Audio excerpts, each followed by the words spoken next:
আসসালামু আলাইকুম। যারা 18তম শিক্ষক নিবন্ধনে উত্তীর্ণ হয়েছেন, সার্টিফিকেট পাননি, তাদের ই-সনদ কিন্তু ডাউনলোড করা যাচ্ছে। তো ডাউনলোড করতে হলে আপনাকে লিংকে ক্লিক করতে হবে। তো লিংকটা আমি জাহাঙ্গীরস অনলাইন স্কুল এখানে একটা পোস্ট করেছি। আবার এই ভিডিওতে কমেন্ট বক্সে আমি লিংকটা দিয়ে দেবো, ওখান থেকে আপনি প্রবেশ করে মোবাইল দিয়ে ডাউনলোড করতে পারবেন। তো আমি জাহাঙ্গীরস অনলাইন স্কুলের কমেন্টে প্রবেশ করলাম, করার পরে লিংকে ক্লিক করলাম। তো এই লিংকে ক্লিক করার পরে দেখেন এখানে অনেকগুলো অপশন আছে। 4 নম্বর অপশন ই সার্টিফিকেট। ই সার্টিফিকেটে ক্লিক করলাম।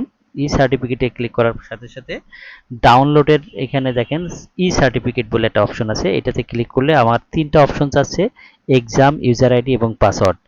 এগুলো যথাযথভাবে লিখে আপনি যদি সাবমিট দেন তাহলে আপনার সার্টিফিকেটটা ডাউনলোড হয়ে যাবে। এটা আপনি প্রিন্ট করে সংরক্ষণ করবেন এবং ষষ্ঠ গণবিজ্ঞপ্তিতে 22 তারিখে আপনার যে যে কাজে দরকার সেটা ব্যবহার করতে পারবেন। সবাইকে ধন্যবাদ এবং Jahangir's online school Facebook page এবং ইউটিউব চ্যানেলে যুক্ত হওয়ার জন্য সবাইকে রিকোয়েস্ট করা হলো।